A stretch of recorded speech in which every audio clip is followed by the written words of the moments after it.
प्रेम से बोलिए राधे राधे। आज रसपान करें बाके बिहारी जी की एक पावन कथा। ये जो कथा है बाके बिहारी मंदिर की सबसे पुरानी लोक कथाओं में से एक है कि वज्र की भूमि पर लंबे समय तक शासन करने वाले राज्यों में से एक राजस्थान की राजकुमारी का जब वृंदावन में बिहारी जी की पूजा करने के लिए उद्देश्य से आना हुआ, तो जैसे ही राजकुमारी की नज़र बिहारी जी की त्रिभंग विग्रह पर पड़ी, वह बिहारी जी के प्रेम में पूर्णतः खो गई और उसने वहीं पर रहने का विचार किया। परंतु एक राजकुमारी की अपनी एक सीमा और कर्तव्य होते हैं जिन्हें निभाने के लिए उसने अपने आप को वृंदावन व बिहारी जी से दूर कर लिया और पुनः अपने राज्य वापस आ गई, जिसके बाद उन्होंने फिर कभी भी वृंदावन जाने का नहीं सोचा और अपने मन की बिहारी जी को लेकर सभी भावनाओं को अपने मन में हमेशा के लिए रख लिया। राजकुमारी के ऐसा करने से किसी को भी पता न चला कि कब बिहारी जी उसके यहाँ पर मंदिर परिसर को छोड़कर चले गए थे। कुछ समय बाद जब मंदिर के पुजारी को पता चला कि मंदिर में बाके बिहारी की मूर्ति नहीं है, गोस्वामियों ने मूर्ति की खोज शुरू कर दी, जब तक कि उन्हें पता न चल गया कि मूर्ति राजकुमारी के पास सुरक्षित है और उनके द्वारा श्री बिहारी जी की पूजा की जा रही है। इस घटना से मंदिर के गोस्वामियों को यह ज्ञात हुआ कि बाके बिहारी अपने भक्तों की भक्ति के वशीभूत हो उनके साथ भी जा सकते हैं।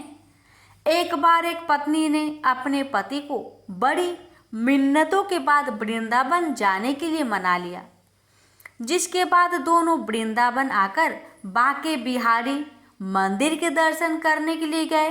वह दंपति वहां जाकर श्री बाके बिहारी जी के दर्शन करते और कुछ समय के लिए मंदिर परिसर में श्री बिहारी जी के सामने बैठ जाते।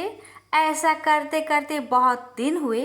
उसके बाद एक दिन पति ने अपनी पत्नी से पुनः घर लौटने की बात कही, जिस पर पत्नी ने कहा कि अगर मैं घर जाती हूँ तो मुझे श्री बाके बिहारी जी के दर्शन से वंचित होना पड़ेगा। यह कहकर वो रोने लगी और रोते रोते श्री बिहारी जी से प्रार्थना करने लगी, प्रभु मैं वापस अपने घर जा रही हूँ, पर आप हमेशा के लिए मेरे साथ मेरे पास ही रहना। इतना कहकर वह दंपति वापस अपने घर जाने के लिए रेलवे स्टेशन पहुँचने को घोड़ा गाड़ी में बैठकर जाने लगे। ठाकुर जी श्री बाके बिहारी जी एक गोप का रूप धरकर घोड़ा गाड़ी के पीछे दौड़ने लगे और उस दंपति को कहने लगे कि मैया मुझे भी अपने साथ ले चलिए। इस पर दंपति ने गोप से कहा कि हम तुम्हें नहीं जानते, तुम वापस अपने घर लौट जाओ। तब वह गोप दंपति से बहुत विनम्र विनती करने लगे। इसके कुछ समय बाद जब मंदिर के पुजारियों ने मंदिर परिसर के पट खोले, तब उन्हें पता चला कि मंदिर परिसर से श्री बाके बिहारी जी जा चुके हैं। बाके बिहारी जी के मंदिर में न रहने से पुजारीगण सब स्थिति को जान गए और उनका ध्यान उस दंपति की साधना पर गया। पुजारियों ने लोगों से उस दंपति के बारे में पूछा तो उन्हें पता चला कि वह दंपति तो पुनः अपने घर जाने के लिए रेलवे स्टेशन को निकल चुकी है। जैसे ही पुजारियों को यह पता चला, वह तुरंत ही उस दंपति के पीछे दौड़े। तब पुजारियों ने उस दंपति की घोड़ा गाड़ी को देखा तो उसमें गोप स्वरूप ठाकुर जी श्री बाके बिहारी जी बैठे थे। तब सेवायत पुजारियों द्वारा दंपति से विनती की गई कि आप इन्हें हमारे साथ भेज दे। तब उनके बीच वार्तालाप देख उनके मध्य से गायब हो गए। उसके बाद जब पुजारियों द्वारा मंदिर के पट खोले गए, तब उन्होंने बिहारी जी को पुनः उनके स्थान पर देख उनके दर्शन करे।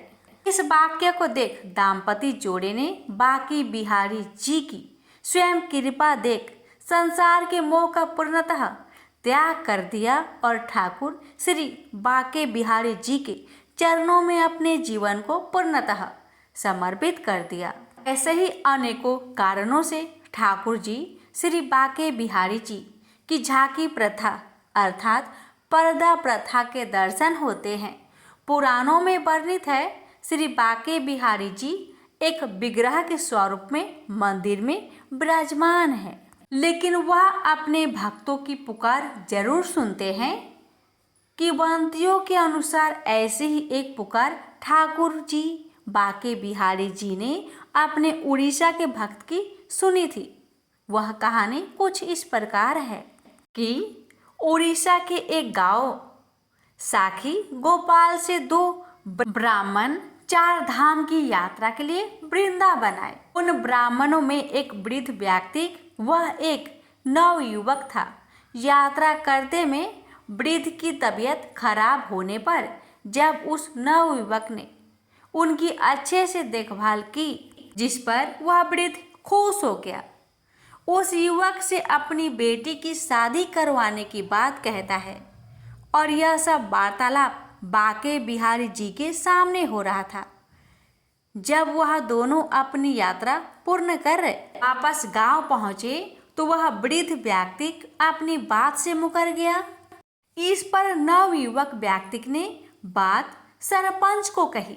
सरपंच ने सब बात जानने पर जब सरपंच ने वृद्ध व्यक्ति को बात पूछने के लिए बुलवाया तो वह मुकर गया और उस नवयुवक से कहा कि अगर तुम्हारे पास इस बात का कोई साक्ष्य है तो उसे सबके समक्ष प्रस्तुत करो। नवयुवक वृद्ध के कहने पर जब साक्ष्य लेने के लिए श्री वृंदावन धाम आ पहुंचा तो वह बाके बिहारी मंदिर में गया और बाके बिहारी जी को अपने साथ चलने के लिए कहने लगा। पर बिहारी जी बोले कि मैं कैसे तुम्हारे साथ चल सकता हूँ, मैं तो एक विग्रह मात्र हूँ। युवक ने कहा कि जब आप बात कर सकते हैं तो साथ में भी चल सकते हैं। जब युवक ने बाके बिहारी जी से साथ चलने को कहा तो बिहारी जी ने युवक के आगे एक शर्त रखी। बिहारी जी की शर्त ये थी कि मैं साथ चलूंगा पर तुम कहीं पर भी रास्ते में पीछे मुड़कर नहीं देखोगे। तुमने रास्ते में जहाँ भी पीछे पलटकर देखा तो मैं उसी स्थान पर एक विग्रह रूप धारण कर लूंगा। युवक बिहारी जी की बात मान उन्हें अपने साथ ले गया। बहुत दूर चलने के बाद लगभग उड़ीसा गांव आ ही चुका था। जब युवक को बिहारी जी के पैरों की आवाज नहीं आई और उसने पीछे मुड़कर देख लिया, युवक के पीछे मुड़कर देखने पर बिहारी जी अपनी शर्त के अनुसार पुनः विग्रह स्वरूप में आ गए।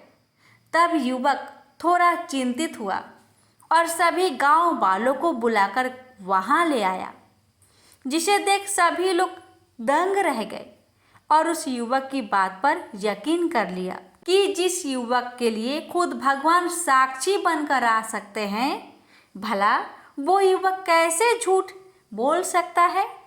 इस सब साक्षी के बाद उस वृद्ध ने अपनी बेटी की शादी उस नव युवक से कर दी और जहाँ पर बिहारी जी विग्रह रूप में ठहरे उस स्थान पर साक्षी गोपाल के नाम से एक मंदिर का निर्माण करा। उस युवक को वहाँ का सेवायत घोषित किया गया। यही है ठाकुर जी की अपने भक्त के प्रति दया। प्रेम से बोलिए श्री बाके बिहारी लाल की जय।